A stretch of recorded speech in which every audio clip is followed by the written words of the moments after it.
안녕하세요. 써니 한국어 라디오 써니입니다.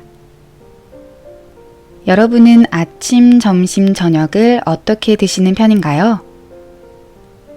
저는 어렸을 때부터 아침을 잘 안 먹어서 습관처럼 지금도 잘 먹지 않아요.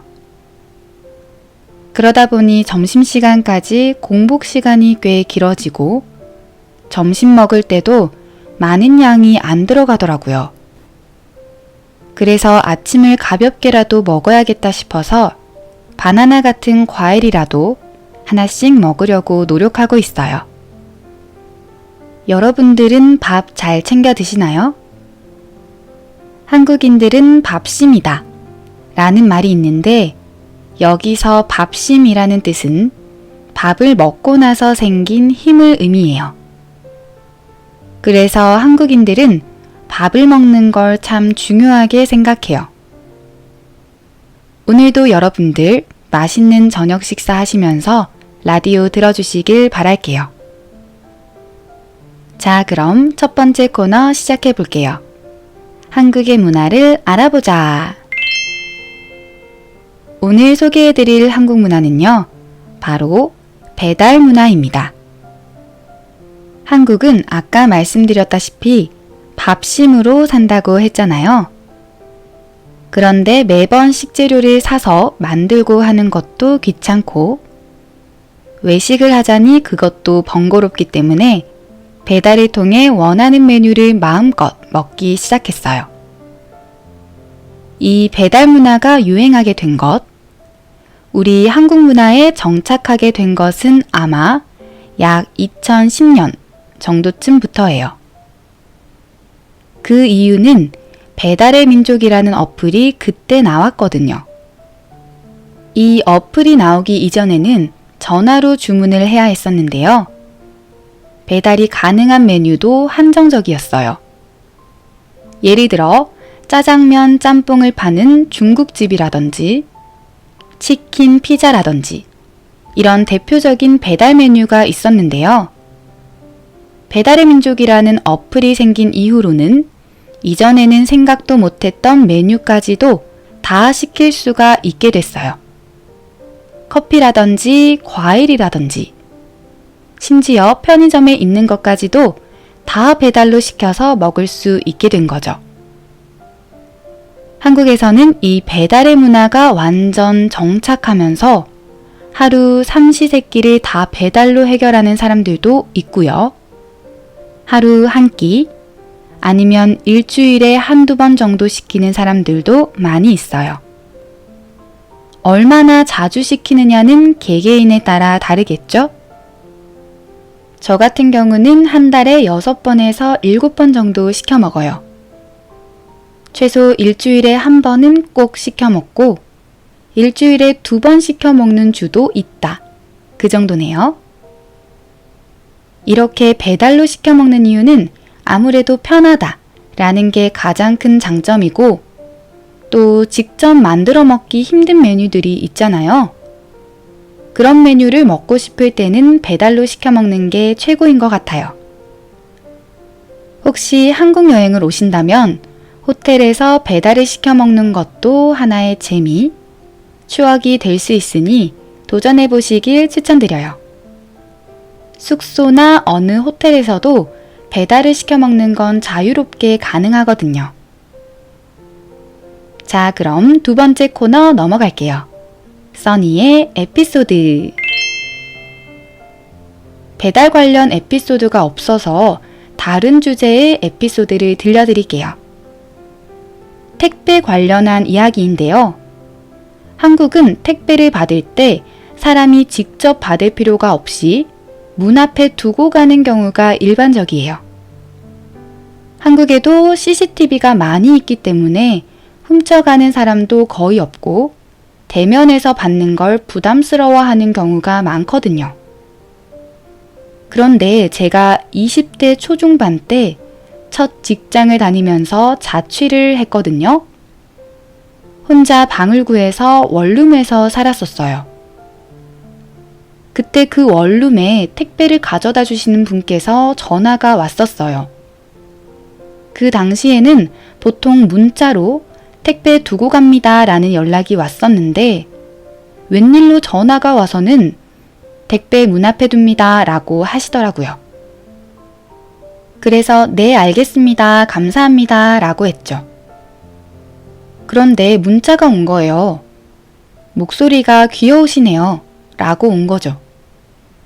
그래서 헉 뭐지? 싶으면서 당황스러웠어요. 지금 남편이 그 당시 사귀던 남자친구였는데 그 얘기를 듣고 화가 나서 택배 회사에 전화를 걸었어요. 사실 저는 제발 그렇게 일을 키우지 말아달라 부탁했는데 남자친구 입장에서는 그냥 넘어가서는 안 되는 일이라고 생각했나 봐요. 그래서 남자친구가 그 회사에 연락해서 왜 고객한테 그렇게 목소리가 귀엽다는 개인적인 메시지를 남기냐. 이건 잘못됐다. 라고 하더라고요. 그리고 또 직접 그 택배 기사님과도 연락을 했다고 하는데 그 택배 기사님께서는 알고 보니 가정이 있으신 분이었어요. 결혼을 하신 분이었죠. 그런데 남자친구가 더 화가 났던 건 모든 고객한테 그런 개인적인 연락을 하냐 물으니까 그렇지 않다. 그냥 젊은 분 같아서 조금 더 친해지고 싶었다. 아줌마한테는 그렇게 하지 않는다. 라는 느낌으로 대답을 했다고 하더라고요. 그래서 남자친구가 왜 사람을 가려가며 젊은 사람한테만 그렇게 연락을 남기냐. 잘못된 것이 아니냐. 라고 따졌고 그쪽에서는 더 이상 대답을 못했다고 해요. 처음에 남자친구한테 연락하지 말라고 했던 건 아무래도 저 혼자 지내는데 괜히 해코지 할까봐 무서웠거든요. 저희 집을 이미 아는 상태니까 언제든 찾으러 올 수 있잖아요? 어쨌든 그 택배기사님의 대답이 더 어이없긴 했지만 그 이후로 아무런 일이 안 생겨서 너무 다행이었어요. 세상에는 좋은 사람들이 훨씬 더 많지만 그럼에도 소수의 이상한 사람들 때문에 이상한 일들을 겪게 되는 것 같아요. 자, 그럼 세 번째 코너 넘어갈까요? 세 번째 코너. 오늘의 표현, 이것만 외워보자. 첫 번째는 대면하다. 대면하다는 서로 얼굴을 마주보고 대하다 라는 뜻이 있어요.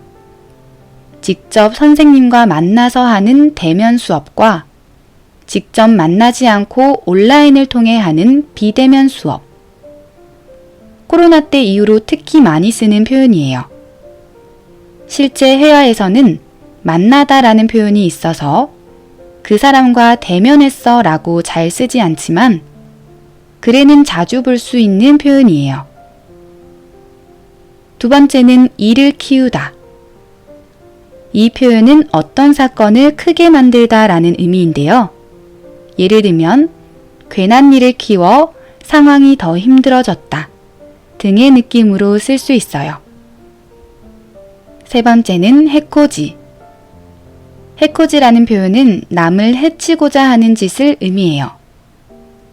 예를 들어 내 남동생은 성격이 거칠어도 남한테 해코지할 성격은 아니야 느낌으로 쓸 수 있어요. 자, 그럼 반복해서 읽어볼게요. 첫 번째, 대면하다, 대면하다, 대면하다. 두 번째, 일을 키우다, 일을 키우다, 일을 키우다. 세 번째, 해코지, 해코지, 해코지. 마지막 네 번째 코너 퀴즈를 하기 전에 지난 라디오 방송 퀴즈 정답을 공개할게요. 호텔에서 휴식을 즐기는 휴가를 한국에서 땡땡땡이라고 하는데요. 땡땡땡은 바로 호캉스입니다. 호텔과 바캉스의 합성어로 호텔에서 즐기는 바캉스를 의미해요. 자, 그럼 바로 마지막 퀴즈 질문 들어갑니다. 한국에서 본인의 신분을 확인해주는 내용을 적은 증명서를 뭐라고 할까요? 대표적으로는 여권이나 운전면허증이 있을 수 있어요. 이것을 단어로 표현하면 무엇인지 아시는 분들은 댓글로 남겨주세요. 오늘의 라디오 방송은 여기까지입니다. 오늘도 끝까지 들어주신 모든 분들께 감사드립니다. 써니 한국어 라디오 오늘은 여기서 마칩니다. 좋은 밤 되세요.